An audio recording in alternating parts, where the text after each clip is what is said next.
So, welcome to Legal Awareness web series. Legal awareness web series का main मकसद तो आम लोगों को देश के कानून के बारे में आसान जबान में बताना है। लेकिन हमने लीगल अवेयरनेस वेब सीरीज में जो नई किताबें आती हैं उन पे ऑथर से अक्सर बात भी की है। हमने बात की थी राम माधव जी से उनकी किताब पार्टीशन पे, और फिर हिंदुत्व पे, और भी कई ऑथर से हम उनकी किताबों के बारे में बात कर चुके हैं। आशुतोष जी भी हिंदू राष्ट्र पे लिख चुके हैं, और ये जो लेटेस्ट उनकी नई किताब आई है रिक्लेमिंग भारत, इस पे कई इंटरव्यू आशुतोष जी दे चुके हैं। लेकिन लीगल अवेयरनेस वेब सीरीज जो है वो सियासत की बात नहीं करती। इस किताब में काफी सियासत का जिक्र है कि 2024 में क्या बदल गया और आगे का क्या रास्ता है। आशुतोष वेल नोन नेम है, जर्नलिस्ट हैं, पॉलिटिक्स में भी कुछ दिन रहे। पॉलिटिक्स से निकलना बड़ा मुश्किल होता है। बड़े बड़े पॉलिटिशियंस गवर्नर बन जाते हैं, कब्र में पैर रखे होते हैं, लेकिन सियासत से नहीं निकल पाते। सत्य हिंदी के फाउंडर हैं, और 33-37 लाख सब्सक्राइबर हैं सत्य हिंदी के। एक अल्टरनेटिव मीडिया की तरह आज सत्य हिंदी की बड़ी धूम है, और लोग मेन स्ट्रीम मीडिया के बजाय सत्य हिंदी देखते हैं। मैं ऐसे लोगों को जानता हूं, आईएएस ऑफिसर्स को, जो बिल्कुल यूट्यूब पर कुछ नहीं देखते सिवाय सत्य हिंदी के। कई किताबें लिखी हैं।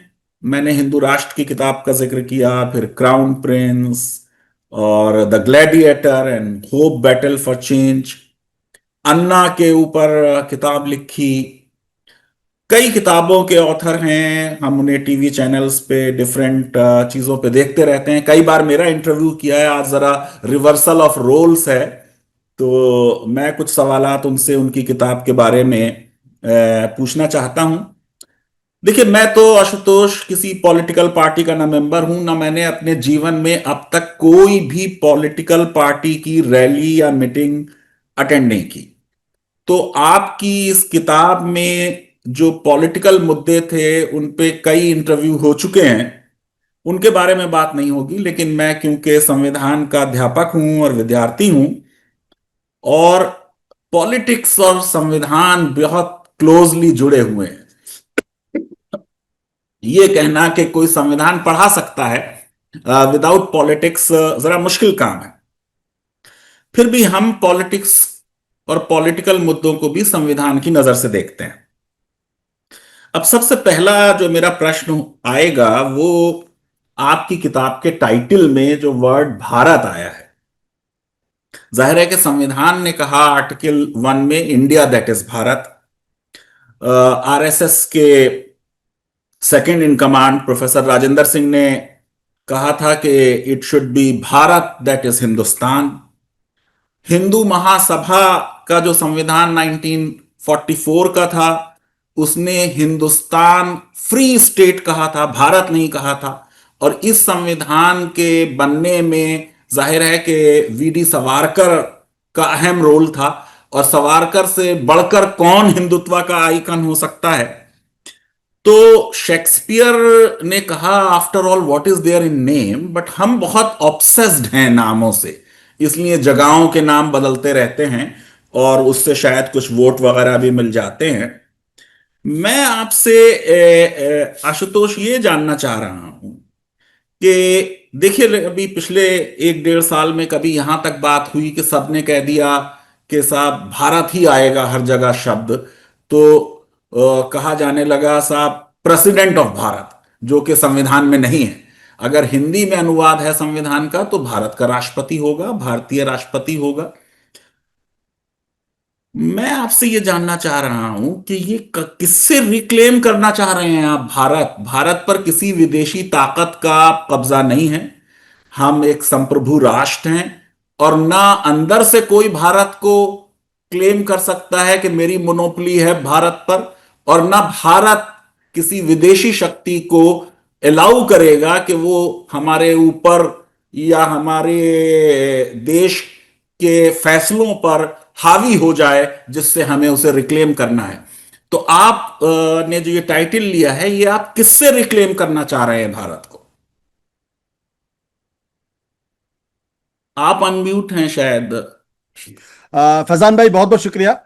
मेरे लिए बड़े गौरव की बात है कि आप उससे मेरी किताब के ऊपर बातचीत कर रहे हैं, क्योंकि मैं जानता हूं कि ये बहुत ही गंभीर चर्चा होने वाली है और मैं ये चाहता था कि मेरे इस किताब के बहाने इस देश के अंदर एक सार्थक और गंभीर विमर्श शुरू हो। इसलिए क्योंकि मैंने ये रियलाइज किया, कम से कम अपनी पिछली दो किताबों के रिसर्च के दौरान, कि बहुत कम लोगों को आरएसएस के बारे में जानकारी है और उनकी जो विचारधारा है उसके बारे में बहुत ही सुपरफिशियल अंडरस्टैंडिंग है कि वो तो सांप्रदायिक लोग हैं और ये कह के फिर वो उनसे दूर रहना चाहिए, ये नफरत फैलाते हैं। और साथ ही साथ उनके लिटरेचर को भी बहुत कम लोगों ने पढ़ा है। तो मुझे लगा कि एक नया संदर्भ इस देश के सामने आना चाहिए, क्योंकि 2014 के बाद से और उसके पहले से आरएसएस जिस तरीके से एक्टिव रहा है और उसका जो अपनी एक विश्व दृष्टि है, उस विश्व दृष्टि को समझना बहुत जरूरी है। अगर हम उस दृष्टि को नहीं समझेंगे, उस विचारधारा को नहीं समझेंगे, तो जो बदलाव हम समाज के अंदर देख रहे हैं, राजनीति में देख रहे हैं, वो हम देख भी नहीं पाएंगे और समझ भी नहीं पाएंगे क्यों है। बिल्कुल सही। उस संदर्भ में जब आप रिक्लेमिंग भारत की बात करते हैं तो मुझे बड़ी खुशी है, क्योंकि जब हम लोग अपने पब्लिशर से बातचीत कर रहे थे तो ये बड़ा बड़ा सवाल था कि इसका नाम क्या रखा जाए। तो उस बातचीत में यह शब्द निकल के आया, रिक्लेमिंग और फिर भारत। मुझे लगता है कि पांच ऐसे, पहली बात तो भारत शब्द क्यों, रिक्लेमिंग इंडिया क्यों नहीं, क्योंकि कई लोगों ने पूछा भाई रिक्लेमिंग इंडिया क्यों नहीं किया आपने। मेरा जवाब यह था कि देखिए, जब हम भारत शब्द का इस्तेमाल करते हैं तो हमारा जो लेफ्ट लिबरल तबका है वो ये मान के चलता है कि भारत शब्द तो आरएसएस और हिंदुत्व की कॉपीराइट है, और जो भी भारत के बारे में बात करता है दरअसल वो हिंदुत्ववादी है, वो अपने आप पे सांप्रदायिक है। जैसे हिंदू शब्द के बारे में बात करने का मतलब लोग निकाल लेते हैं कि तो सांप्रदायिक है और ये हिंदुत्ववादी है। मेरा कहना है कि भारत बीजेपी आरएसएस हिंदुत्ववादियों की का कॉपीराइट नहीं है, ये हमारी एक सिविलाइजेशनल विरासत है। एक और हमारे लिए भी भारत शब्द का उतना ही मतलब है जितना किसी विश्व हिंदू परिषद वाले के लिए या फिर भारत या फिर आरएसएस के लिए, क्योंकि हमारा इतिहास भारत है। तो उस संदर्भ में मैंने कहा कि यह शब्द निश्चित तौर पर होना चाहिए, क्योंकि यह कॉपीराइट सिर्फ बीजेपी का है या आरएसएस का है, ये बात ठीक नहीं है। अब आप रिक्लेमिंग भारत के बारे में कहते हैं, अगर अब आप इस किताब को अगर कोई पढ़ेगा तो उसको उसमें पांच पांच चीजें नजर आएंगी कि पांच तबके दरअसल भारत को रिक्लेम करना चाहते हैं। पहला तो वो तबका है जो आरएसएस और बीजेपी का तबका है, जिसको लगता है कि 1947 की आजादी के बाद से और भारत के संविधान को एडॉप्ट करने के बाद से एक बहुत बड़ी जमीन हिंदुत्ववादियों ने कंसीड कर दी है, और अब जो भारत बन के सामने आया है इसमें उनको लगता है कि इसमें भारतीयता नहीं है, इसमें भारत की आत्मा नहीं है। और यह बात गोलवलकर ने और सावरकर ने जब भारत का हम आएंगे इस संविधान, पे, जब संविधान पे हाँ, बात होगी तो इस पे तो आएंगे। तो उनको लगता है कि पिछले 75 सालों में 2014 से लेकर 1947 से 2014 तक जो भारत था उसको उन्हें रिक्लेम करना है, एक नया भारत लेके आना है। और उसके बाद जब 2014 के में आरएसएस की सरकार बनी, बीजेपी की सरकार बनी, तो लेफ्ट लिबरल को यह लगता है कि जो भारत उनका था, जो संविधान का था, वो कहीं ना कहीं उनसे गुम हो गया है, पीछे छूट गया है, हमें उसको रिक्लेम करना है। तो ये दो कंटेस्टिंग आइडियाज हैं जो 2024 के चुनाव में आपने देखा होगा। एक तरफ बीजेपी बात कर रही है, दूसरी तरफ ये जो बीजेपी का आइडिया है वो एक सिविलाइजेशनल रिक्लेमेशन की बात है।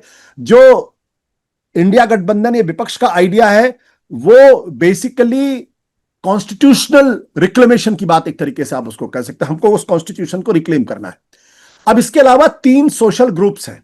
एक सोशल ग्रुप है दलित, जिनको लगता है कि भारत के संविधान के साथ साथ उनको बराबरी का दर्जा मिला, उनको समतामूलक समाज में सांस लेने का दर्जा मिला, जो उनको भारत की सभ्यता में पहले कभी नहीं मिला। और ये सच्चाई है। भारत की जो कल्चर है, भारत का जो जो पूरी उसकी जो सिविलाइजेशनल हिस्ट्री है, उसमें इक्वालिटी नहीं थी, जिसके लिए बाबा साहब अम्बेडकर ने कहा इट्स ग्रेडेड इन इक्वालिटी। तो वो इक्वालिटी उनको भारत का संविधान उनको देता है, और उनको लगता है कि हमें अब उस इक्वालिटी को, जो हजारों साल से उनको नहीं मिली थी, उसको रिक्लेम करना है। हमें वो रिक्लेम करना है। और ये बात बट ओबीसी तक का। सरकार ने तो 2019 में रिजर्वेशन और बढ़ा दिया, ईडब्ल्यूएस हम्म, को भी मिल गया। हम्म, आरक्षण पर कोई ये पोजीशन नहीं है कि उसे खत्म किया जा रहा है, चाहे कोई एक लॉबी कहती भी हो कि आरक्षण पर डिबेट हो, लेकिन हम्म। सिर्फ डिबेट की बात हो रही है। ये कभी नहीं कहा आरएसएस चीफ ने कि आरक्षण समाप्त कर दिया जाए। फजान भाई, ये सिर्फ आरक्षण का प्रश्न नहीं है। ये मेरी नजर में ये एक सिविलाइजेशनल बात है, जिसको हमें समझने की जरूरत है। क्योंकि जैसा मैंने पहले कहा कि समता और समानता हमारे हमारी सभ्यता का हिस्सा नहीं था, वो एक हायरार्किकल सोसाइटी थी। और जब उनको भारत का संविधान जब एडॉप्ट किया गया, तो पहली बार उनको पॉलिटिकल और लीगल इक्वालिटी मिली। करेक्ट, करेक्ट, और करेक्ट। वो अपनी उनको लगता है कि जब ये संविधान बदलाव की बात होगी, जब संविधान बदलने की बात आरएसएस की तरफ से की जाती है, तो दरअसल एक बार फिर उसी पुराने सामाजिक व्यवस्था की तरफ लौटने की बात की जाती है, जो मनुस्मृति से आके जुड़ती तो है। एक डर तो है उनके माइंड में। एक डर है, तो उनको लगता है कि हमें उसको रिक्लेम करना है, जो तो हम चलिए, ये 2000। एक ग्रुप हाँ, ये हो गया ये दलित का, दो और दूसरा ग्रुप ग्रुप कौन से? दूसरा ग्रुप वो है जो अपर कास्ट है। ये बड़ी इंटरेस्टिंग बात मैं इसलिए कहता हूं, क्योंकि जब संविधान लागू हुआ, समानता का अधिकार लागू हुआ, और मंडल कमीशन लागू हुआ, खासतौर पर मंडल कमीशन के बाद से, तो अपर कास्ट के एक बहुत बड़े तबके को यह लगता है कि उन्होंने अपनी जमीन कंसीड कर दी है। अच्छा, तो और उसे रिक्लेम हिंदुत्व, करना है। हाँ हाँ, हिंदुत्ववाद के माध्यम से या आरएसएस के माध्यम से उनको लगता है कि हम अपनी उस पुरानी जमीन को रिक्लेम कर सकते हैं, जो बेसिकली एक अंडरस्टूड, हेजेमनिक आइडिया अंडरस्टूड। है। पांचवा भी बता हाँ, दीजिए। पांचवा है वो मुस्लिम समाज को लेकर है। मुस्लिम समाज ने 2014 के बाद से अपने आप को महसूस किया कि वो एलिनेटेड है, मार्जिनलाइज्ड है, हाशिए पर है। और उसको लगा कि हमें अपनी उस पुरानी स्थिति को बरकरार रखना है, ताकि वो सेकंड ग्रेड सिटीजन न बने, जैसा कि आरएसएस के गोलवलकर ने अपनी किताब में लिखा था। चलिए, तो ये मैं अपने 5 दूसरे सवाल कंटेस्टिंग पे आना आइडियाज एक चाहता तरीके हूं, से। क्योंकि जी। टाइम जरा कम है। आपने अपने इंट्रोडक्शन में कहा कि 1990s में 3 मिनी रेवोल्यूशन हुए, क्योंकि ये जरा जी। कनेक्टेड है, इसलिए मैंने आपको रोक दिया। हम्म, एक मंडल कमीशन वाला था, हम्म, एक हिंदुत्व मूवमेंट अडवाणी जी का था, और एक जो मनमोहन और नरसिम्हा राव ने रिफॉर्म्स किए। हम्म। मेरा बहुत पॉइंटेड सवाल है, और आप बहुत ही ब्रीफ आंसर कर दें कि हम्म। इन तीनों में से सबसे ज्यादा देश का भला किसने किया और सबसे ज्यादा नुकसान किसने पहुंचा? सबसे ज्यादा भला अगर किसी ने किया है, तो दरअसल जो अ, आरक्षण की जो मंडल कमीशन वाली जो बात है, उसने। क्यों ये बात मैं कहता हूं? मैं इसलिए इस बात को कहता हूं, क्योंकि देखिए, कोई समाज तब तक प्रगति कर ही नहीं सकता जब तक उसके समाज का एक बहुत बड़ा तबका अपने आप को विक्टिमाइज्ड महसूस करे और अग्रीव महसूस करे। तो जब मंडल कमीशन के जो आंदोलन की बात की, दरअसल उसकी शुरुआत तो भारत का संविधान लागू होने के बाद से हुई थी। और मैं भारत के संविधान को लागू होने को भारत के समाज में एक नई क्रांति के तौर पर देखता हूं। एक गैर बराबरी के समाज में पहली बार बराबरी का मुद्दा लाया गया, और उसमें यह बताया गया कि चाहे ब्राह्मण हो चाहे दलित हो, सब एक बराबर है। यह अपने आप में एक बहुत बड़ी साइलेंट रिवॉल्यूशन था, जिसको मंडल कमीशन ने और तेज किया है। तो देखिए, आर्थिक प्रगति तो हो जाएगी, लेकिन अगर सोशल इक्वालिटी समाज के अंदर नहीं आएगी, सामाजिक समता का सिद्धांत अगर नहीं आएगा, अगर इंसान को इंसान नहीं समझा जाएगा, तो फिर ये एक एक अजीबोगरीब स्थिति की तरफ भारत बढ़ता चला जाएगा, जहां एक समाज अपने आप को अग्रीव महसूस करेगा, और फाइनली वो एक हिस्टोरिकल अब एक्सीडेंट की तरफ इसमें बढ़ेगा। आशुतोष, जो मसला है वो ये कि देखिए, संविधान ने कहीं पे ये नहीं कहा कि आरक्षण एक मौलिक अधिकार है। हम्म।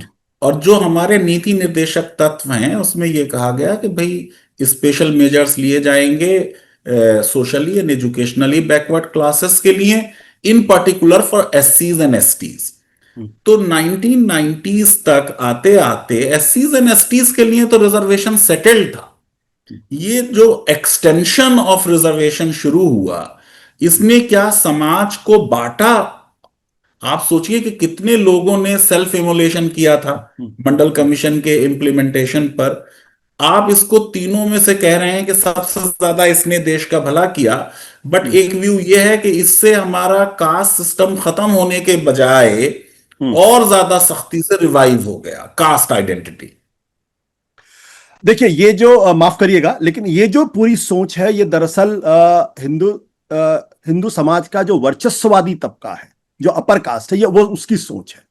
उसको लगता है कि रिजर्वेशन देने से उनके हक मारे गए, रिजर्वेशन देने से समाज के अंदर जातिवाद बढ़ रहा है। मेरा मानना यह है कि इस समाज को अगर प्रगति करना है तो इस समाज में जातिवाद को की कास्ट आइडेंटिटी को बहुत प्रबल होना पड़ेगा।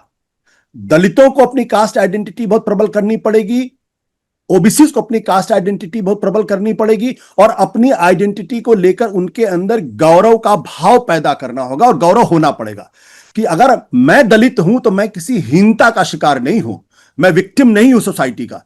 मेरे भी उतने ही हक हैं, मेरे भी समाज में उतना ही सम्मान है जितना किसी ब्राह्मण का, क्षत्रिय, वैश्य का है।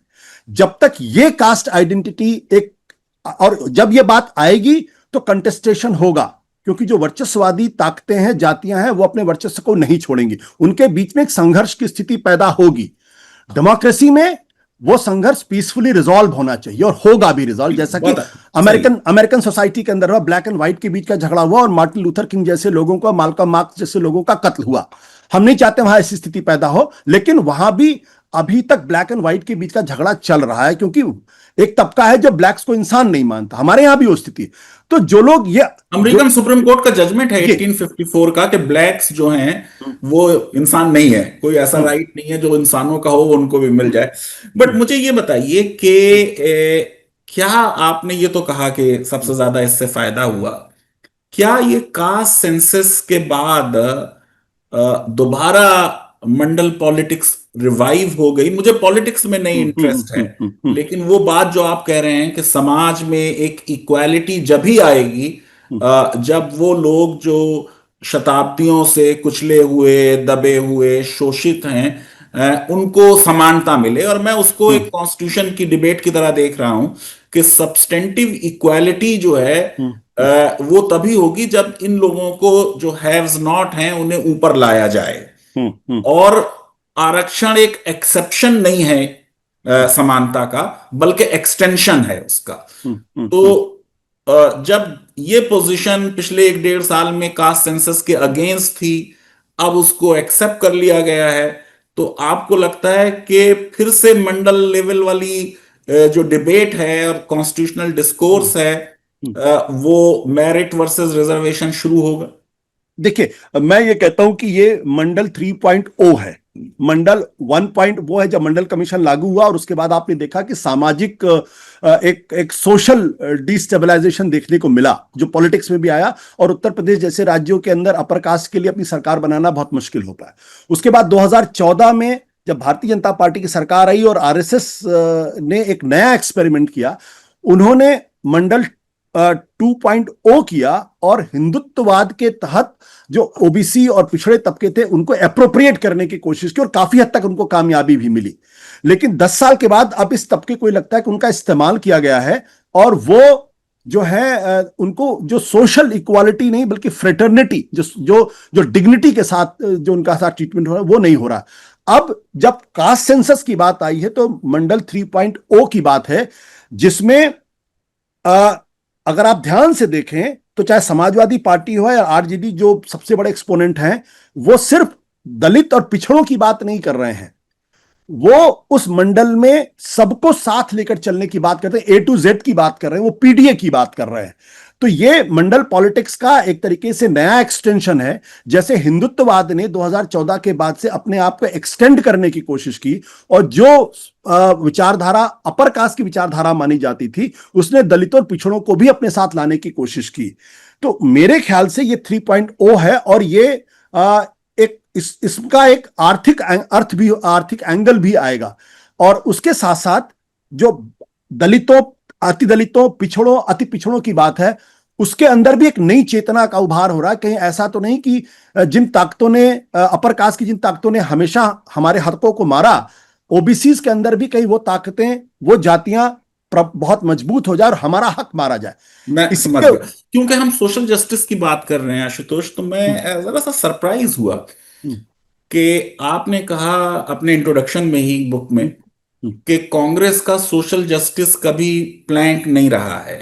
हम्म, अब मेरी जरा समझ से ये बाहर है कि जमींदारी एबॉलिशन नेहरू जी लाए, डायरेक्टिव प्रिंसिपल्स को इंदिरा जी ने मौलिक अधिकारों से ऊपर कर दिया संविधान का संशोधन कर कर, आर्टिकल 31C, और फिर प्रिवी पर्सेस का एबॉलिशन, हम्म, नेशनलाइजेशन, ये सब सोशलिस्ट वो थे।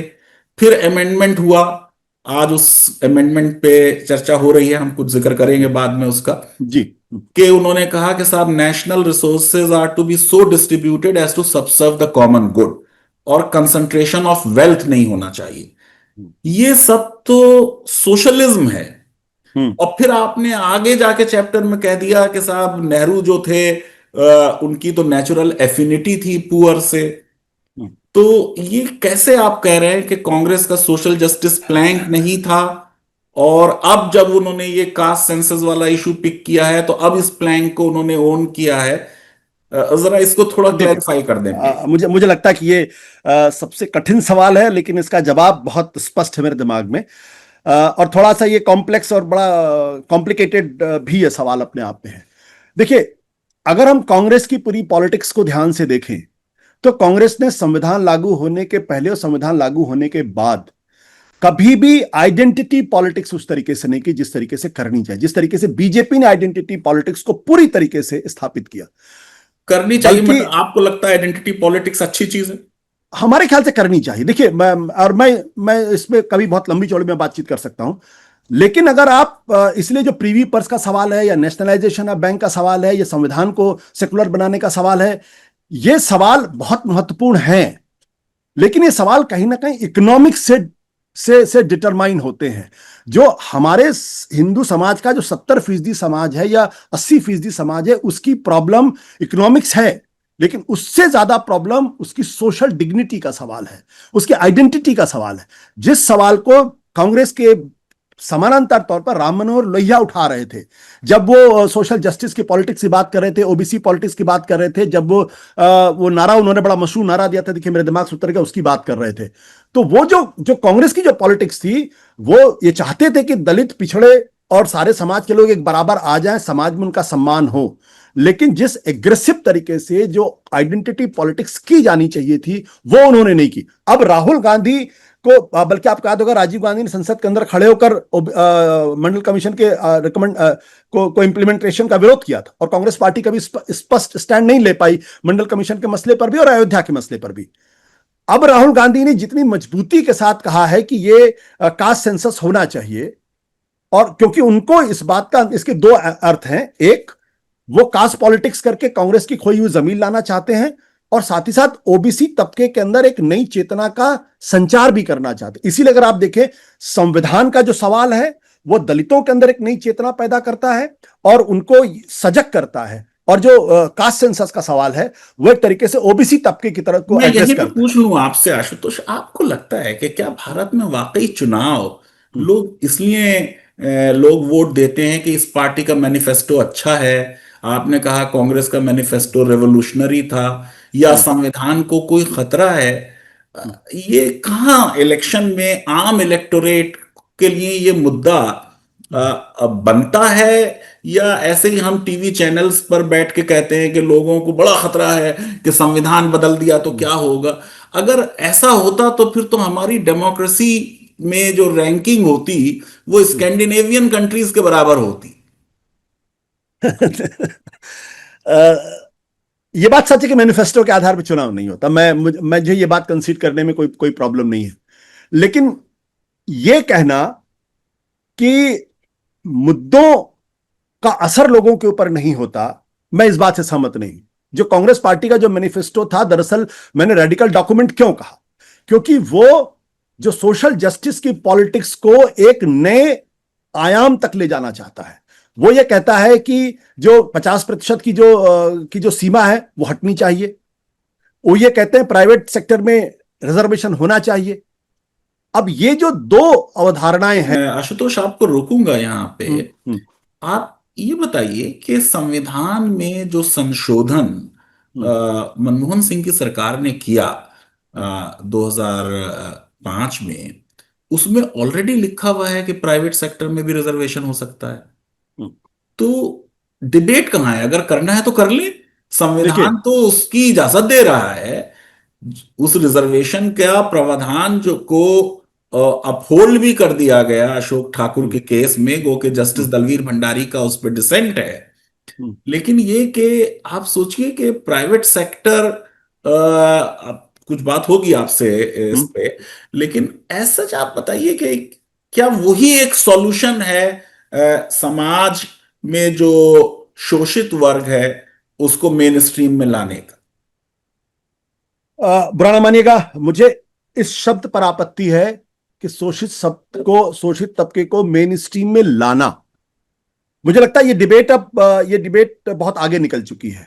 अब वो क्योंकि जब हम शोषित तबके को लाने की बात करते हैं तो कहीं ना कहीं एक बहुत ही जिसे कहते हैं एक एक क्या बोलते हैं उस शब्द को, मैं शब्द भूल रहा हूं, बहुत ही पैटर्नाइजिंग एक तरीके का, पैट्रोनाइजिंग है, पैटर्नाइजिंग पैट्रियार्कल है एक तरह से, कि हम स्टेटमेंट। उनके लिए कोई बड़ा हम फेवर कर लेकर, रहे हैं। हाँ हाँ हम लेकर आएंगे, हम उनको कोई बहुत बड़ा फेवर कर रहे हाँ, हैं। कोई फेवर नहीं।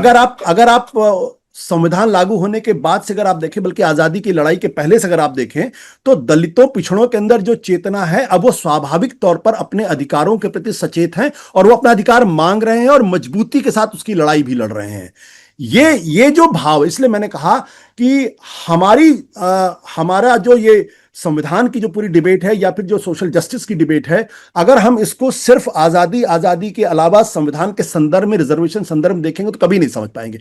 ये दरअसल वो पीड़ा है जो हजारों साल से दलितों पिछड़ों को लगता रहा कि उनके साथ अन्याय हुआ, उनके साथ इंसानों जैसा बर्ताव नहीं हुआ और उनको पढ़ने तक नहीं दिया गया। अभी देखिए, भी ऐसे केसेस होते हैं कि उनके दूल्हा को नहीं, घोड़े पे हम नहीं बैठने देखिए देते वो आज तक। वो तो एक आध केसेस दिखाई पड़ते हैं, लेकिन अगर आप टाइम्स ऑफ इंडिया उठाकर देख लीजिए या कोई अखबार उठा के देख लीजिए, उसमें मैट्रिमोनियल में जो बातें कही गई, हम इसी जाति में शादी करेंगे, हम इंसान को इंसान मान के शादियां नहीं होती हमारे यहाँ। हमारे घर की बच्ची अगर किसी दूसरे दलित समाज के किसी से अगर ब्याह कर ले या प्रेम कर ले तो समाज उसके खिलाफ खड़ा हो जाता है। ये सही सिर्फ सही। अर्बन मुंबई और दिल्ली में भी ऐसा ऐसा हो रहा। तो मेरा कहना अरे है कि अंडरस्टूड। जी ये जी। जो पीड़ा है, ये हम्म। पीड़ा एक नई क्रांति का रूप जमीन पे ले रहा है, क्योंकि मीडिया और बहुत सारी चीजें उन तक नहीं पहुंच पा रही, इसलिए उस बात को नहीं समझ पा रही। 2024 के अंदर जो उत्तर प्रदेश में हुआ या जो महाराष्ट्र के अंदर हुआ, जो दलित चेतना के सबसे बड़े गढ़ थे, वहां क्यों बीजेपी को इतना नुकसान होना पड़ा, उसका बड़ा कारण यह था क्योंकि पिछड़ों के अंदर दलितों में यह दर्द पैदा हो गया, यह डर पैदा हो गया कि अगर संविधान हट जाएगा तो उनकी आइडेंटिटी खत्म हो जाएगी, उनका एग्जिस्टेंस खत्म हो जाएगा। इसलिए जी, आप कुछ कहना चाह मैं रहे संविधान से रिलेटेड और आपसे पूछना चाहता हूँ। हैं? अ, आपने नेहरू की तारीफ की, और आपने कहा कि साहब वो ओवर्टली रिलीजियस नहीं थे और रिलीजन का इस्तेमाल राजनीति के लिए नहीं किया, और उनके लिए रिलीजन एक बड़ा निजी मामला था। और गंगा को भी उन्होंने उसकी लिविंग हिस्ट्री के से जोड़ा, डिविनिटी का प्रश्न नहीं उठाया। मेरे दो प्रश्न हैं आशुतोष। क्या आपको लगता है कि भारत सेकुलर बन पाया? क्योंकि ये डिबेट चल रही है पिछले 2-3 दिन से कि क्या ये शब्द हटा दिया जाए और सोशलिस्ट भी हटा दिया जाए। मैं आपसे सोशलिज्म पे अभी पूछूंगा कि क्या वो सिंगल हैंडेडली वन पर्सन और उनका जो ऑरा और इन्फ्लुएंस था, उसकी वजह से ये सेपरेशन धर्म और राजनीति में हो गया? और दूसरे, आपने एक आध लाइन में लिखा है पर मैं चाहता हूं कि हमारे दर्शकों को जरा आप थोड़ा सा और बता दें डिटेल में कि नेहरू का गंगा मैया पर क्या व्यूज थे। ये देखिए, नेहरू जो थे, उन्होंने डिस्कवरी ऑफ इंडिया में बहुत एक पैराग्राफ पूरा लिखा है और उन्होंने गंगा को सिर्फ एक नदी नहीं माना।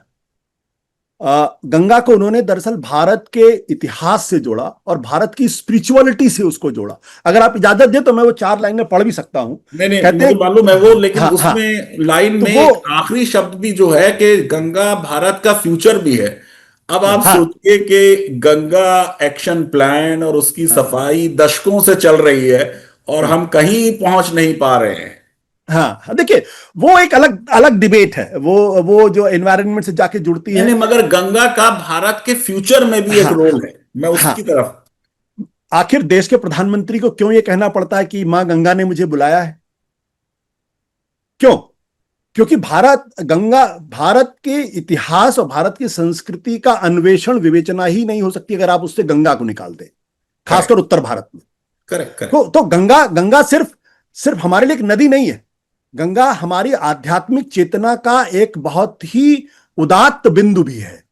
और इसीलिए हर व्यक्ति, हमारे यहाँ कहा जाता है कि अगर मृत्यु के समय अगर हम गंगा में हमारी उसको प्रवाहित कर दिया जाए, और साथ ही साथ अगर मैं बनारस में जाके मेरी मृत्यु हो, तो जिसपे कबीर ने एक विरोध भी किया कि भाई अगर बनारस में मृत्यु होने से स्वर्ग मिलता तो मैं मगहर में जाता हूं।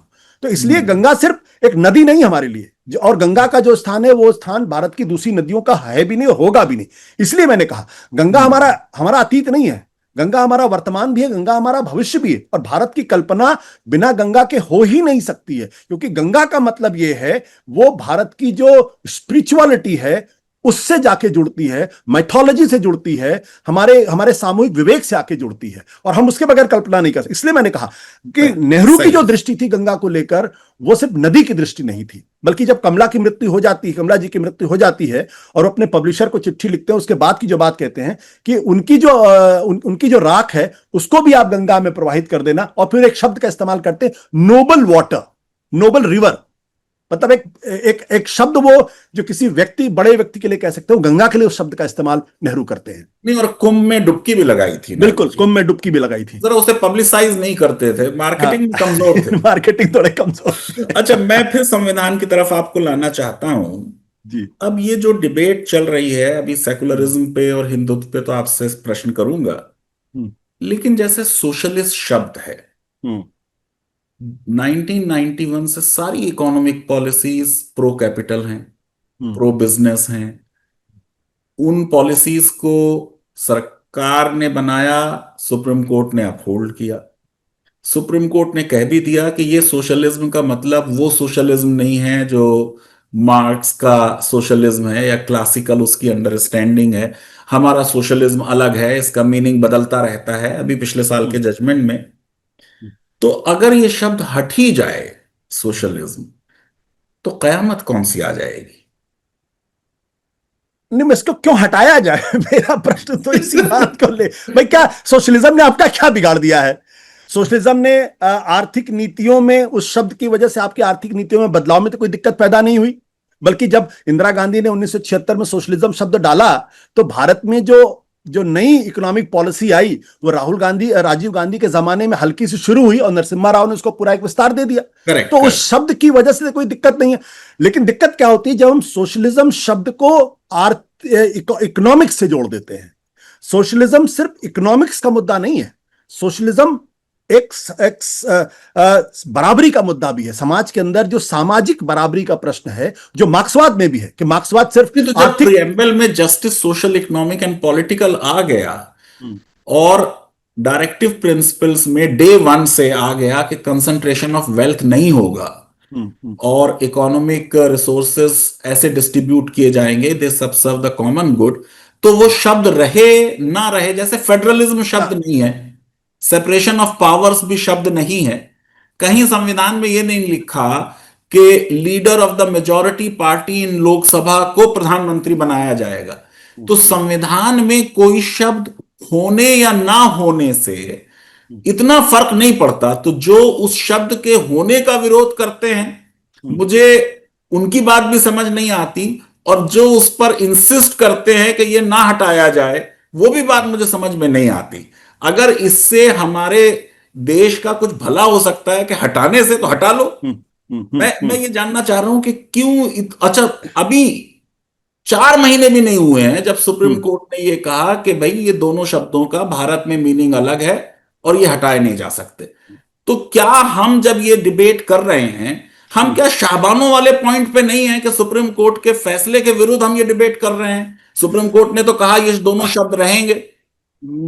आप दरअसल चीजों को एक कॉन्स्टिट्यूशनल फ्रेमवर्क में देखने की कोशिश कर रहे हैं। मेरा मेरा नजरिया इसको कॉन्स्टिट्यूशनल फ्रेमवर्क से अलग देखने का है। मेरा नजरिया यह है कि सेकुलरिज्म को हटाने की बात किस कॉन्टेक्स्ट में की जा रही है? वो कॉन्टेक्स्ट ये है क्योंकि आज एक ऐसी सरकार सत्ता में है जिसको भारत का संविधान स्वीकार ही नहीं है, जो जो दरअसल अपनी विचारधारा में, अपने स्वभाव में, अपने डीएनए में भारत के संविधान को नहीं मानती, और इसको कभी उन्होंने छुपाया भी नहीं, कभी नहीं छुपाया। मैं इस बारे में बीजेपी और आरएसएस की बड़ी तारीफ करता हूं कि उन्होंने अपने, जिसको लोग हिडन एजेंडा कहते हैं, दरअसल वो हिडन एजेंडा नहीं, सबको मालूम था। पर आशुतोष, आपको मालूम है कि कोई भी पॉलिटिकल पार्टी हाँ। रजिस्टर्ड नहीं होती जब तक वो सोशलिज्म और सेकुलरिज्म और डेमोक्रेसी में अपनी आस्था नहीं जताती। हम्म, तो बीजेपी के संविधान में भी ये शब्द हैं, हाँ है। इसीलिए बीजेपी रजिस्टर्ड है as a political hmm, party. तो हम्म, अगर करना ही है तो संविधान को छोड़ें, हम्म, पहले रिप्रेजेंटेशन ऑफ पीपल एक्ट में संशोधन कर दें हम्म, और कहें कि किसी पॉलिटिकल पार्टी का रजिस्ट्रेशन हम्म, बिना इन प्रिंसिपल्स में यकीन किए हुए भी हो सकता है। बिल्कुल। तो लेकिन जो बात मैं कह रहा था फैजान भाई, वो ये है कि एक बड़े तबके के अंदर ये डर क्यों है कि ये सेकुलरिज्म शब्द क्यों हटाना चाहते, सोशलिज्म शब्द क्यों हटाना चाहते? क्योंकि वो डर इस बात का है कि दरअसल वो बाबा साहब अंबेडकर के जो संविधान है उसको बदलने की एक कोशिश के तौर पे देखा जाता है, इसलिए उसका विरोध होता है। अगर ये बात कांग्रेस पार्टी की तरफ से होती है, ये बात अगर समाजवादी पार्टी की तरफ से होती, तो शायद इस पे इतना वितंडा नहीं खड़ा होता, इस पे इतना बवाल भी नहीं होता। लेकिन चूंकि पूरा कॉन्टेक्स्ट है कि आपको भारत का संविधान मंजूर नहीं है, 2024 में एक बड़े तबके ने आपके खिलाफ वोट दिया है, क्योंकि और आपको कहना पड़ गया कि बाबा साहब अंबेडकर भी आए तो संविधान को नहीं बदल सकते, तो अब आप बैकडोर से एंट्री करके सेकुलरिज्म शब्द पे डिबेट करना चाहते हैं। और ये डिबेट एक शुरुआत है कि संविधान बदलने की आप कोशिश कर रहे हैं। ये जो डर है, ये जो परसेप्शन है एक बड़े तबके के अंदर, उसकी वजह से ये डिबेट बहुत मजबूती के साथ दिखाई पड़ती है और एक बहस और विवाद होता है। अगर ये डिबेट नहीं होती, अगर ये कॉन्टेक्स्ट नहीं होता, तो आप सेकुलरिज्म शब्द हटा दें, रख दें, इससे किसी को क्या फर्क पड़ने वाला। लेकिन चूंकि इसका लार्जर कॉन्टेक्स्ट है, इसके लार्जर अर्थ निकल रहे हैं, और वो अर्थ बहुत गंभीर है भारत के समाज के लिए, क्योंकि बार बार इस देश के अंदर हिंदू राष्ट्र स्थापित करने की बात की जाती है। और मेरा मानना यह है कि हिंदू राष्ट्र की स्थापना भारत के संविधान की लाश पर ही हो सकती है, इसके अलावा नहीं हो सकती है। नहीं, मैं और आपसे ये पूछना चाहता हूँ आशुतोष, देखिए मैंने लिखा भी था, उसकी वजह से तमाम मेरे लिबरल सेकुलर दोस्त जो है नाराज भी हो गए। हम्म, और सलमान खुर्शीद ने तो अपनी किताब में काफी उसकी आलोचना भी की। हम्म, अ, जो हिंदुत्व का बेस्ट मॉडल और आइकन है वो वीडी सावरकर हैं। हम्म, वीडी सावरकर के इशारों पर हिंदू महासभा एक संविधान बना रही है 1944 में। उसमें हम्म, देखिए, एक तो शब्द भारत नहीं है, हम्म, हिंदुस्तान है। और फ्री स्टेट है, जो कि आप बोरो कर रहे हैं आयरिश फ्री स्टेट से। तो हम्म, विदेशों से बोरो करना तो हिंदू हम्म, महासभा ने खुद ही उसमें किया। दूसरे, वो ये नहीं कह रहे कि सॉवरेंटी धर्मा की होगी। मैं आपसे अभी दीनदयाल उपाध्याय जी के बारे में पूछूंगा, वो कह हम्म, रहे हैं पीपल की सॉवरेंटी होगी। और फिर उसके आर्टिकल 8 और क्लॉज 15 में कहा, there shall be no state religion hmm, hmm, for Hindustan free state और एनी ऑफ इट्स प्रोविंसेस। यानी आज भी जो भारत का संविधान है हम्म, वो हिंदू महासभा के संविधान से कम है। हम्म, कोई कैटेगोरिकल डिक्लेरेशन नहीं है भारत के संविधान में कि कोई भी धर्म जो है वो हम्म, राजधर्म नहीं होगा। पर मैं ये कहता हूं कि अगर संविधान में कहीं ये आ जाए, मैंने तो फॉर्मुलेशन हम्म, भी दी, और मैं शायद अकेला मुस्लिम या लिबरल आदमी हूं जिसने वो फॉर्मुलेशन दी हम्म, कि भाई अगर देश में शांति इस बात से हो सकती है कि संविधान में लिख दिया जाए कि Hinduism is the dominant spiritual heritage of India, तो लिख हम्म। दीजिए। फैजान भाई, आपने अगर तो मुझे इसका मतलब हिंदू राष्ट्र, तो बना लीजिए। जो मैं, हिंदू महासभा ने जिस संविधान की परिकल्पना की है लागू कर दीजिए उसे। हाँ, लेकिन ये झगड़ा जो है धर्म और राज और रिलीजन से हट के देश के मूल मुद्दों पे आए, वो ज्यादा इंपॉर्टेंट है मेरे लिए। फैजान भाई, अगर इतना आसान अगर समाधान होता तो शायद समाधान अब तक हो गया होता। हमें समझना पड़ेगा कि आरएसएस की स्थापना क्यों हुई। और आरएसएस की स्थापना इसलिए हुई क्योंकि उनको लगता है कि जो हिंदू परंपरा और हिंदू संस्कृति के जो मूल तत्व हैं, अहिंसा, सत्य, कृपा, विनयशीलता, इनकी वजह से भारत हजारों साल तक गुलाम रहा। पहले इस्लाम का गुलाम रहा और बाद में ईसाइयत का गुलाम रहा। पूरी कोशिश यह है कि ये इस हिंदू सिविलाइजेशन की जो मूल तत्व हैं उनको बदला जाए। और ये सावरकर अपनी किताब six glorious epochs of Indian history में बड़ी मजबूती के साथ लिखते हैं और कहते हैं दीज आर परवर्टेड वर्च्यूज, और इन परवर्टेड वर्च्यूज की वजह से ही हिंदुत्व गुलाम हुआ है। तो ये सवाल सिर्फ संविधान के अंदर हिंदू हेरिटेज या उस चीज को लिखने का नहीं है, ये पूरी की पूरी हिंदू संस्कृति, उसके जो मूल तत्व हैं उसको बदलने की एक कोशिश और कवायद है। और उसमें सिर्फ इतना ही नहीं है जो जो जो जो सावरकर ने कहा कि पितृभूमि और पुण्य भूमि, वो इससे बहुत अलग है। अभी मैं बहुत हाल में मैं कई किताबें मैंने आरएसएस से जुड़े हुए लोगों की पढ़ी हैं। उनका क्या कहना है, देखिए वो कहते हैं कि जो भारत का संविधान है दरअसल ये क्रिश्चियन फ्रेमवर्क में बना हुआ संविधान है। वो कहते हैं कि जब प्रोटेस्टेंट्स खड़ा हुआ और वहां से चर्च एंड रिलीजन, चर्च और स्टेट के बीच में जब डिवीजन और सेपरेशन हुआ, तो दरअसल ये जो चर्च और स्टेट के बीच का जो सेपरेशन है जिसको भारत के संविधान में इम्बाइब किया गया है, जो भारत के संविधान की आत्मा है, दरअसल वो एक प्रोटेस्टेंट कॉन्सेप्ट है, वो एक क्रिश्चियन फ्रेमवर्क है। इसलिए भारत के संविधान में भारत की आत्मा नहीं है। तो मैं फिर इसको कहना चाहता हूं कि जैसे कि अगर आप इस बात को देखें कि जो ये हिंदुत्व है, सावरकर भी क्या लिखते हैं, what was the use of a universal faith that instead of soothing the ferociousness and the brutal egoism of other nations only excited their lust by leaving India defenseless and unsuspecting।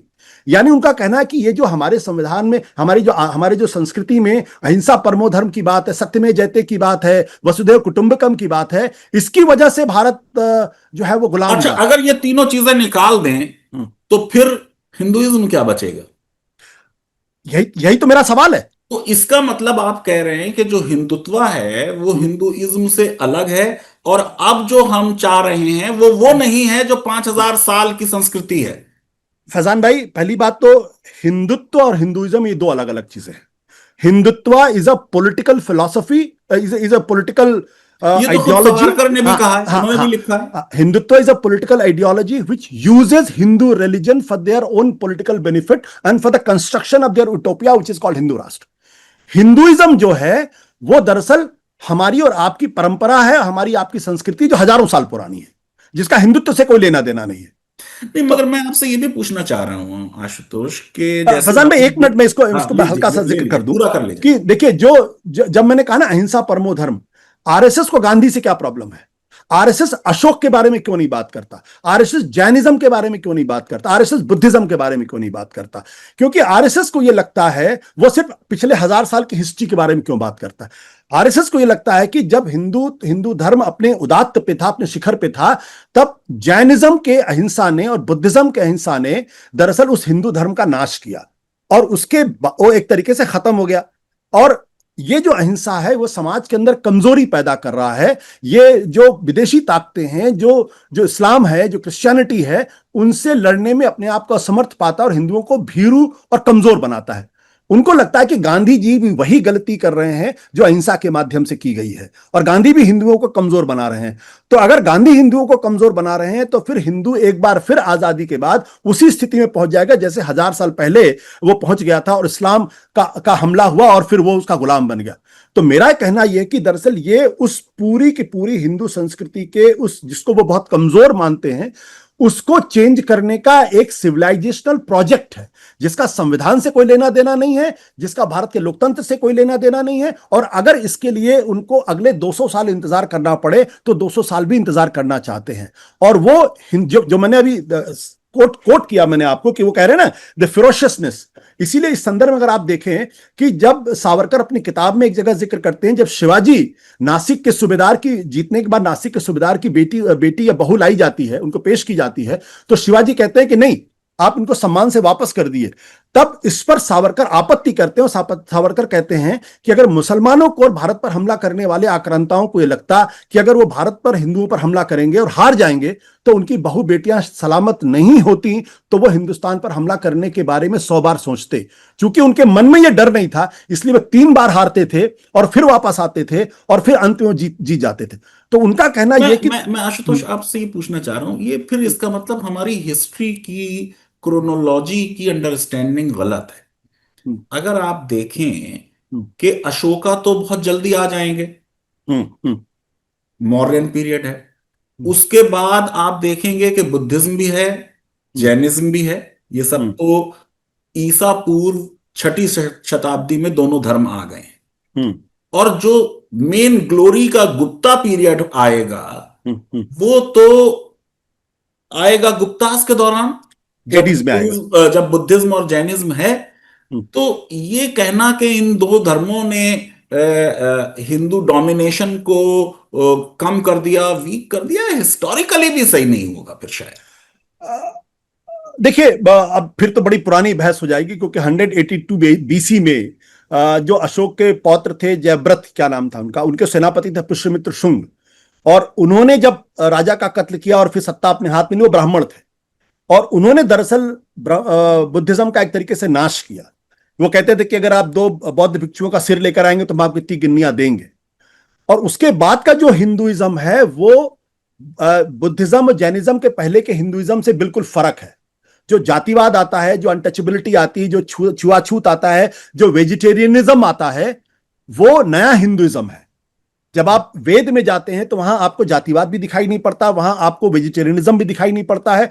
वो और वो इसलिए क्योंकि उस वक्त के समाज को यह लगा कि अगर हमको बुद्धिज्म से और जैनिज्म से अगर हिंदुओं को बचा के लेके जाना है, अगर आपको लोकप्रिय करना है, तो हमको भी जानवरों की हत्या बंद करनी पड़ेगी, नॉन वेजिटेरियनिज्म को खत्म करना आई पड़ेगा। टेक योर और जो पॉइंट, लोग, हाँ, I take your point, but जरा लौटेंगे इस पे। जैसे आपने लिखा कि एक तो हमने बात कर ली सावरकर की, अब दूसरे बड़े आइकन जाहिर है कि दीनदयाल उपाध्याय हैं। उनका जो इंटीग्रल ह्यूमनिज्म है वो तो बड़ा इंक्लूसिव कंसेप्ट है कि किसी को भी ना छोड़ा जाए, सबको लेके चला जाए। उनका जो चिट्ठी का आइडिया है, सोल ऑफ नेशन, उससे भी किसी को डिफरेंस ऑफ ओपिनियन नहीं हो सकता। लेकिन आपने लिखा कि वो कहते हैं कि साहब डेमोक्रेसी इंपॉर्टेंट नहीं है, मेजॉरिटी रूल इंपॉर्टेंट नहीं है, सुप्रीम धर्मा होगा। अब अगर सुप्रीम धर्मा है तो फिर क्या हमारे लिए मॉडल संविधान सऊदी अरब का है, जिसको मैं निहायत रिग्रेसिव और थर्ड रेटेड संविधान मानता हूं? क्या एस्पिरेशनल भारत सऊदी अरबिया बनना चाहता है? अब ये एक बहुत ही विवादास्पद प्रश्न है। वो सऊदी अरबिया नहीं बनना चाहते। अगर आप, मैंने मैंने बहुत ध्यान से और कई बार मैंने इनके उसके पढ़ा है। और ये जो डिबेट यहां से शुरू होती है कि इसमें भारतीयता का अंश नहीं है, दरअसल जो मेरी समझ में आया, क्योंकि मैंने कई बार पढ़ने की कोशिश की, जानने की कोशिश की, दरअसल हिंदू राष्ट्र है क्या, क्योंकि जो इनका भविष्य का सपना है वो हिंदू राष्ट्र का सपना है। तो हिंदू राष्ट्र है क्या, तो हिंदू राष्ट्र को कहीं डिफाइन नहीं किया गया, ना तो भागवत ने डिफाइन किया, ना गोलवलकर ने डिफाइन किया, ना ही सुदर्शन ने कहीं इसका डिफाइन नहीं। और हर की अलग अलग विवेचना है, हर का अलग अलग कॉन्सेप्ट है। नहीं, अभी दीनदयाल कुंभ उपाध्याय, में 500 साधुओं ने कहा कि हमने बना लिया है, आपको मिल जाए अगर वो कॉपी तो शेयर करें, कभी आपके चैनल पे उस पे कुछ डिबेट रख ली जाए। बिल्कुल। लेकिन दीनदयाल उपाध्याय ने दरअसल उसका एक ग्लिम्स दिया है। और उस ग्लिम्स को अगर आप ध्यान से पढ़ेंगे, जैसे कि वो साफ तौर पर लिखते हैं, जो दीनदयाल उपाध्याय अपने उसमें वो साफ तौर पर लिखते हैं कि हमारा संविधान संघात्मक ना होकर एकात्मक होना चाहिए। यानी वो फेडरल फेडरलिज्म ना हो। फेडरलिज्म नहीं हो, यूनिटरी फॉर्म ऑफ गवर्नमेंट हो। साथ ही साथ वो कहते हैं कि धर्म राज्य होना चाहिए, और धर्म राज्य में अगर धर्म किसी एक व्यक्ति के साथ है तो फिर उसकी प्रधानता होनी चाहिए। और ये जो विल ऑफ द पीपल है, जो सॉवरेंटी ऑफ द पीपल है, उसकी जगह सॉवरेंटी ऑफ धर्म होना चाहिए। अब इसको अगर हम लेके जाएं तो जो क्लोजेस्ट मॉडल हमारे सामने है वो ईरान का मॉडल है। ईरान का मॉडल इसलिए क्योंकि ईरान के अंदर देखिए एक मतलब उनके जो, दोस्ती तो हमारी इजराइल से है और हाँ मॉडल आप हाँ, ईरान का फॉलो मॉडल, करेंगे। मुझे ऐसा लगता है। अब जैसे वहां असेंबली ऑफ एक्सपर्ट्स हैं, असेंबली ऑफ एक्सपर्ट जो है वो आयतुल्ला को चुनते हैं, जो उनका सुप्रीम लीडर है। अब उसके साथ साथ वहां 12 लोगों की कमेटी है जिसका नाम है काउंसिल ऑफ क्लैरिक्स। तो जो काउंसिल ऑफ क्लरिक्स है दरअसल ये तय करती है कि वहां का राष्ट्रपति कौन होगा, वहां के चुनाव कैसे होंगे, वहां के कैंडिडेट्स कैसे होंगे, और क्या ये धर्म के ये इस्लाम के हिसाब से सरकार चल रही है, नीतियां बन रही हैं, और इस्लाम के मानने वाले लोग राष्ट्रपति बन रहे हैं नहीं बन रहे। मुझे लगता है कि हिंदुस्तान की डेमोक्रेसी में वो प्रयोग करने की कोशिश हो सकती है, और शायद कैसे वही होगा? मॉडल इनको हमारे तो इंस्पायर करता है। शंकराचार्य भी अलग अलग वॉइसेस में बोलते हैं। देखिए शंकराचार्य क्या बोलते हैं ये उतना अब महत्वपूर्ण नहीं रह गया है, क्योंकि अब आरएसएस ने जिस तरीके से समाज के हर स्ट्रक्चर पर एक तरीके से अपना वर्चस्व जमा लिया है, तो वो क्या बोलते हैं ये महत्वपूर्ण हो गया। शंकराचार्य तो ये अयोध्या के बारे में भी शंकराचार्य बहुत सारी बातें करे थे, लेकिन कहा किसी ने नहीं माना उनको। तो पर मेरा मुझे ये कहना है कि बताइए कि हम अगर विश्व गुरु बनने का सपना देख रहे हैं और सही देख रहे हैं हम्म, 2047 तक, हम्म, तो ईरान तो विश्व गुरु नहीं बन पाया, उसके यहाँ तो हम्म, 40 साल 45 साल से सैंक्शंस लगी हुई हैं। हम्म, क्या वो देश जो किसी एक धर्म को जो है कहेगा कि ये राजधर्म है हम्म। और धर्म सर्वोपरि होगा, वो देश विश्वगुरु बन सकता है आज के इस 21st सेंचुरी में? नहीं, मुझे तो नहीं लगता। देखिए तो मुझे क्या हम भारत को, जिसके रिक्लेमेशन हम्म, की आपने बात की, अब हम आखिर में उसी प्रश्न पे लौट रहे हैं, हम्म, कोई भी वो देश हम्म, जिसमें हर समय धर्म की बात हो, हम्म, धर्म के बेसिस पे राजनीति हो, वो कैसे विश्वगुरु बनेगा? हम्म, क्या ऐसी चीज है इस संविधान में जो उससे हमें प्रॉब्लम हो रही है? तो एक शब्द है, मैं तो कह रहा हूं हटा दीजिए हम्म, उस शब्द को, हम्म, क्योंकि इस शब्द ने अल्पसंख्यकों का कोई बहुत भला नहीं कर दिया। कोई हम्म, अगर उन्हें लड्डू पेड़े मिल रहे हैं तो वापस ले लीजिए, हम्म, हम्म, लेकिन अपने देश के लिए तो तय करें हम हम्म, कि हम क्या चाहते हैं। क्या हम जनतंत्र चाहते हैं, हम्म, हम justice social economic and political चाहते हैं, इक्वालिटी चाहते हैं, लिबर्टी चाहते हैं, फ्रेटर्निटी चाहते हैं, या नहीं चाहते? हम्म। तो कुछ तो हम हमें डिटेल्स पता होनी चाहिए कि किस तरह का राष्ट्र हम बनाना चाहते हैं। शब्द रहे या ना रहे ये हम्म, इंपॉर्टेंट नहीं है, लेकिन कोई ब्लूप्रिंट तो सामने होना चाहिए। यही तो प्रॉब्लम ब्लूप्रिंट है। लेकिन जितना देखिए, जितना मैंने इनको अंडरस्टैंड किया, जितना मैंने इनको पढ़ा है, और जो एक नई डिबेट इन्होंने शुरू की, डी कॉलोनाइजेशन, जो दत्तोपंत ठेंगड़ी ने अपने जमाने में शुरू की थी, और अब जिसको एक बहुत ही मजबूत तरीके से आइडियोलॉजिकल एडिफिस की तरीके से क्रिएट किया। जैसे मैंने आपको एग्जांपल दिया था कि वो जो क्यों कहते हैं कि भारत का संविधान एक्सेप्ट नहीं, क्योंकि उसको क्रिश्चियन फ्रेमवर्क में देखने की कोशिश करते हैं। उसी के साथ साथ जो आज की तारीख में जो पूरी बातचीत इनकी है, वो बातचीत है कि जो वो कहते हैं कि जैसे कि अगर आप गोलवलकर को पढ़िए, आप दीनदयाल उपाध्याय को पढ़िए, तो वो कहते हैं हम थियोक्रेटिक स्टेट नहीं बनाना चाहते। वो साफ तौर पर लिखते हैं, अपने इस हिंदू इंटीग्रल ह्यूमनिज्म में भी कहते हैं। गोलवलकर भी अपनी किताब बंच ऑफ थॉट में लिखते हैं कि हम थियोक्रेटिक राष्ट्र नहीं बनना चाहते। वो यूनिटी इन डाइवर्सिटी की बात करते हैं, जो पंडित जवाहरलाल नेहरू जिसके बारे में बात करते हैं, तो वो यूनिटी ऑफ डाइवर्सिटी की भी बात करते हैं, वो थियोक्रेटिक स्टेट नहीं बनाना इसकी भी बात करते हैं। लेकिन एक चीज जो महत्वपूर्ण है, जिसको पिछले कई सालों से डेवलप करने की कोशिश की जा रही है एज एन आइडियोलॉजिकल फ्रेमवर्क, वो ये है कि हमारे समाज के अंदर, हमारे हमारी राज्य व्यवस्था के अंदर सारे धर्म बराबर होने चाहिए। Every religion should have a freedom to to हर धर्म को हर धर्म के मानने वालों इक्वालिटी को, ऑफ रिलीजन्स हो। हाँ, इक्वालिटी ऑफ रिलीजन होना चाहिए। बट व्हेन तो इट कम्स आज टू, है या नहीं है, मैं यही नहीं, पूछना चाहता let me complete, this is very interesting. उनका कहना है कि there should be equality of religion, but when it comes to supporting a religion, then only one religion will be supported. So one religion will be the first among the equals. हूं। The state will support, and this is the theoretical innovation which is being done by RSS people, and there's a book on this, जो किताब इस बारे में पूरा description करती। तो उनका यह कहना है कि हिंदू धर्म, और अच्छा, ये डिबेट क्यों है? वो डिबेट इसलिए क्योंकि उनको मालूम कि 20 करोड़ मुसलमानों को आप यहां से बाहर नहीं भेज सकते, आप समंदर में नहीं डाल सकते। चूंकि नहीं डाल सकते हैं, तो इसलिए हम इनके साथ झगड़ा करें तो केओस होगा। तो एक काम करते हैं, हम इनको धर्म के पालन की आजादी देते हैं, स्वतंत्रता देते हैं।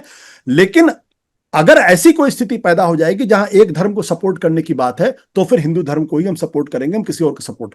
और अगर आप पिछले 2014 के बाद की स्थिति को देखें, तो आपको बिल्कुल स्पष्ट हो जाएगा। वो मॉडल पूरी तरीके से लागू करने की कोशिश की जा रही है। वो बार बार कहते हैं कि हमने नहीं, तो बट अनाज, आशुतोष देखिए, मोहन भागवत जी ने तो बहुत पॉजिटिव स्टेटमेंट दिए। मैंने तो 14-15 आर्टिकल लिखे हैं हम्म, कि हिंदू और मुसलमानों का डीएनए एक है, हम्म। हिंदुत्व की परिकल्पना मुसलमानों के बिना असंभव है, हम्म। हिंदुओं का देश में रहने का सुपीरियर राइट नहीं है। ये हम्म। अंग्रेज थे जिन्होंने दोनों को डराया, कह दिया कि ये मुसलमान बड़े एग्रेसिव हैं, मुसलमानों से कह दिया कि ये बहुमत इनके पास है, तुम्हारे धर्म को खतरा हम्म। है। तो जब इतनी पॉजिटिव बातें आरएसएस चीफ के यहाँ से आ रही हैं, तो उनसे बड़ा और कौन हिंदुत्व का स्पोक्स पर्सन देश में हो सकता है? बट क्या इस आधार पे आप कह सकते हैं कि वो जो मुसलमानों के प्रति अत्याचार देश के अंदर हो रहा है उस पर रोक क्यों नहीं लग नहीं, रही वो है? ये कहते हैं कि सरकार तो अलग है, हम तो सरकार नहीं है, सरकार ये और तो संघ अलग है। यही तो डिसेप्शन है। और मैं ये मानता ही नहीं कि बीजेपी की सरकार है। मेरी किताब में अगर आप ध्यान से देखेंगे उसमें प्रधानमंत्री जी का बहुत कम जिक्र है। मैं कहता हूं कि ये आरएसएस की सरकार है। और ये इट्स लाइक कि एक बहुत बड़ा कॉन्ग्लोमरेट है, एक बहुत बड़ा इंडस्ट्रियल एम्पायर है, जिसके एक चेयरमैन है जिसका नाम है मोहन भागवत, और उसके अलग अलग वर्टिकल्स हैं। हर वर्टिकल्स के अलग अलग सीईओज हैं। ये सीईओज चेयरमैन को जाकर रिपोर्ट करते हैं। तो आरएसएस नाम का जो एक बड़ा एम्पायर है, उसके मालिक मोहन भागवत हैं। और उसके जो विश्व हिंदू परिषद एक वर्टिकल है, बीजेपी एक अलग वर्टिकल है, उसके अलावा बनवासी कल्याण आश्रम एक अलग वर्टिकल्स हैं, उसके अलग अलग सीईओज जाकर रिपोर्ट करते हैं वो। मैं ये कहता आरएसएस अब इस निष्कर्ष पर पहुंच गया है कि जितना हमको कंसोलिडेशन हिंदुत्व का करना चाहिए उतना हम कर चुके हैं। अब इस कंसोलिडेशन के बीच में एक प्रॉब्लम पैदा हो रही है। प्रॉब्लम यह है कि उनके मन में यह डर है कि जिस तरीके से हिंदुत्व को लेके ग्लोबल मीडिया में और भारत के अंदर भी एक बड़ा तबका जिस तरीके से लिख रहा है, जिस तरीके से इसको डिवाइसिव मान रहा है, एग्रेसिव मान रहा है, इंटॉलरेंट मान रहा है, और जिसको बार बार एक तरीके से कहने की कोशिश की जा रही कि जैसे कि रेडिकल इस्लाम था, उनके मन में यह डर है कि जैसे रेडिकल इस्लाम ग्लोबली एक एक डिस्क्रेडिटेड वर्ड हो गया है, कहीं हिंदुत्व वो वर्ड ना हो जाए। तो वो ये नहीं चाहते कि हिंदुत्व वो शब्द हो जाए। और ग्लोबल मीडिया में आज की तारीख में लगभग इस तरीके की बातें की जा रही हैं। तो वो चाहते हैं कि जितना कंसोलिडेशन करना था कंसोलिडेशन कर लें, उसके अलावा let's wait for some more time, innovate and then take a second leap, third leap, whatever leap they want. तो ये समझ लेना कि आशुतोष, मोहन आपने बहुत भागवत। अच्छी किताब लिखी। बस मैं एक आखिरी सवाल और आपसे पूछ लूं। जाहिर है कि संविधान और जनतंत्र का तो चोली दामन का साथ है। आपने कोट किया अमिताभ कांत को, जो सीईओ नीति आयोग के हैं। उन्होंने 2020 में कहा कि India has too much of democracy. तो ये जो एक री इमेजिनेशन ऑफ भारत है, उसमें जनतंत्र कैसा होगा? आपने हीरो वर्शिप का भी जिक्र किया है बुक में। संविधान निर्माताओं ने संसदात्मक शासन प्रणाली इसलिए अपनाई थी कि पर्सनल कैरिस्मा जैसे प्रेसिडेंशियल इलेक्शन में होता है वैसे ना हो। लेकिन हमारे तो सारे चुनाव, चाहे राज्यों के हों चाहे केंद्र के हों, वो तो केंद्रित होने लगे हैं किसी व्यक्तियों के ऊपर के साथ। अपोजिशन हुई तो ये बनेंगे और रूलिंग पार्टी हुई तो ये बने। तो आपको क्या लगता है कि जनतंत्र को लेकर जब ये कहा जा रहा है टू मच ऑफ डेमोक्रेसी, तो क्या हम इस डेमोक्रेसी को अब नए विजन में, नए इमेजिनेशन ऑफ भारत में कुछ कम करना चाहते हैं जनतंत्र को? टू बी ऑनेस्ट, इस विचारधारा को डेमोक्रेसी में कोई यकीन नहीं है। ये अपने आप में पैराडॉक्सिकल इसलिए है क्योंकि जो हिंदू धर्म की बात करते हैं, अगर कोई आदमी जो सच्चा हिंदू है तो वो अपने स्वभाव से डेमोक्रेटिक है। वो ये दरअसल अमिताभ कांत को हिंदू परंपरा संस्कृति की कोई समझ ही नहीं है। अगर टू मच डेमोक्रेसी है तो फिर चारवाक का स्थान हिंदू समाज में क्यों होना चाहिए, मेरे जैसे आदमी का हिंदू समाज में स्थान क्यों होना चाहिए? क्योंकि हमारी जो पूरी दर्शन की परंपरा है, हमारी जो ज्ञान की परंपरा है, वो तो पूरी तरीके से अगर आप देखें तो क्योटिक है। आप किसी एक को माने, आप शंकराचार्य को मानेंगे या रामानुज को मानेंगे, आप कबीर को मानेंगे या तुलसी को मानेंगे, आप सांख्य को मानेंगे या वेद को मानेंगे, या आप आजीविका को मानेंगे या चाणक्य या चारवाक को मानेंगे, आप किसको मानेंगे? मुसलमानों में तो कम से कम एक कुरान है, या चर्च के अंदर एक बाइबल है, या जुडाइज्म में एक तोरा है। यहां क्या है? तो नहीं, अगर ये ये तो कहना बड़ा कि टॉलरेंट रिलीजन है। आप नास्तिक हाँ भी बन हाँ, जाएं तब भी हिंदू रहेंगे। मैं हिंदू परिवार में पैदा हुआ तो मैं हिंदू हूं। तो टू मच डेमोक्रेसी तो हमारी संस्कृति का एक मूल बिंदु है। जो मैंने कहा कि वो उनको प्रॉब्लम क्या है, उनको प्रॉब्लम इस वजह से है कि हिंदू समाज इतना ज्यादा टॉलरेंट क्यों है, हिंदू समाज में इतनी ज्यादा डेमोक्रेसी क्यों है। और चूंकि टू मच डेमोक्रेसी है, इसीलिए हिंदू समाज लंबे समय तक वो गुलाम रहा, 1000 साल तक गुलाम रहा। वो उस ये उनकी डायग्नोसिस है, और उस डायग्नोसिस का इलाज सिर्फ इतना है कि हमको एक हिंदू राष्ट्र बनाना है जिसमें हिंदुओं की प्रधानता हो, और अगर पास्ट ग्लोरी को अगर हमें अचीव करना है तो उस पुराने इतिहास को हमारे सामने लाके रखना पड़ेगा। जैसे कि इस्लाम के अंदर भी है कि भाई अगर हम खलीफा में चले जाएंगे तो फिर हम अपनी पुरानी ग्लोरी को ले आएंगे, या जिस तरीके से क्रिश्चियनिटी में भी एक बड़ा तबका इस ओर इशारा करता है। तो जो मैं कहना चाहता हूं वो बहुत स्पष्ट है कि ये विचारधारा डेमोक्रेटिक है ही नहीं, इसका डेमोक्रेसी में कोई किसी तरीके का कोई यकीन नहीं है। और इसीलिए मैंने कहा कि जो 2014 के अंदर जो ट्रांसफर ऑफ पावर हुआ है मनमोहन सिंह से मोदी के बीच में, वो नॉर्मल ट्रांसफर ऑफ पावर नहीं है। और उसकी तुलना मैंने 15 अगस्त 1947 से की है, उसका संदर्भ बिल्कुल स्पष्ट है, क्योंकि 2014 के बाद से what we are witnessing march of an ideological state. और ये जो march of an ideological state है, इसका पूरा पर्पस है कि deconstruction of a utopia which is called Hindu Rashtra, जिसको मैंने डिफाइन किया है उसके अंदर कि, और जब आइडियोलॉजिकल स्टेट बनता है तो उसमें सारे समाज के सारे हिस्से को, सरकार के सारे हिस्से को, सबको दरअसल उस यूटोपिया के लिए काम करना पड़ता है। जो उस यूटोपिया के लिए काम नहीं करता है, दैट इज ही और she is branded as enemy of ideology and inevitably enemy of the state. और फिर इसको या तो एनहाइलेट कर दिया जाता है या मार्जिनलाइज कर दिया जाता है। तो मीडिया हो, जुडिशरी हो, इलेक्शन कमीशन हो, कैग हो, कोई भी संस्था हो, वो ऑटोनमस हो ही नहीं सकती, वो इंडिपेंडेंट हो ही नहीं सकती, क्योंकि अभी भी पूरी तरीके से हिंदुस्तान के ऊपर आइडियोलॉजिकल स्टेट स्थापित नहीं हुआ है। इसलिए हम आप बात कर सकते हैं, हम जुडिशरी में कुछ इंडिपेंडेंस देख सकते हैं और एक आध संस्थान इंडिपेंडेंटली बिहेव कर सकते हैं।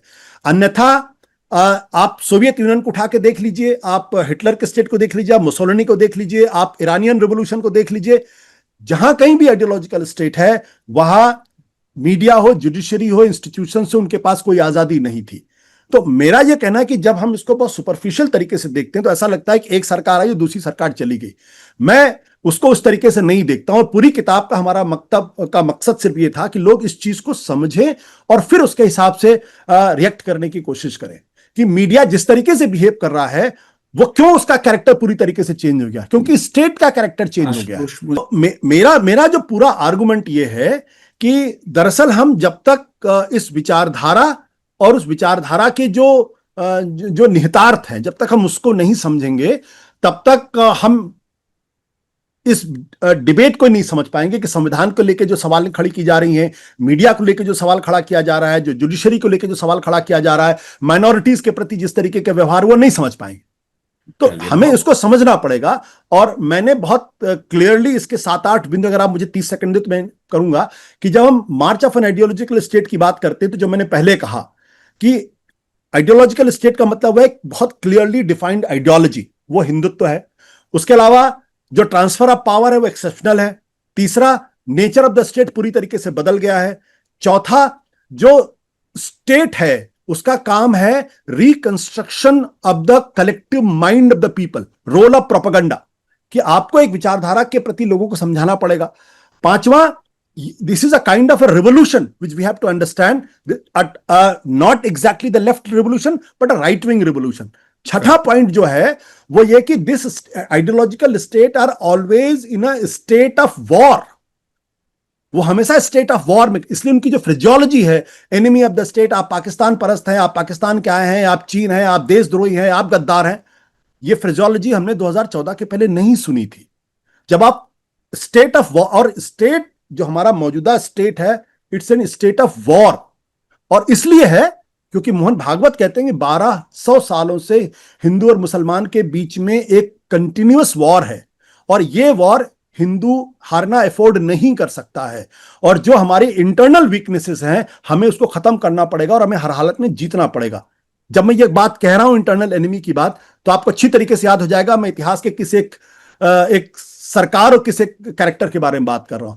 तो चलिए, बहुत बहुत धन्यवाद आशुतोष। बहुत अच्छी किताब आपने लिखी। मैं बड़ी स्ट्रांगली लोगों से कहूंगा जो भारत के करंट पॉलिटिकल डेवलपमेंट्स को जानना चाहते हैं इस किताब को पढ़ें। मैंने इस स्टेटमेंट पर भी आर्टिकल लिखा था मोहन भागवत जी के, और मैंने कहा था कि धर्मों में लड़ाई नहीं होती।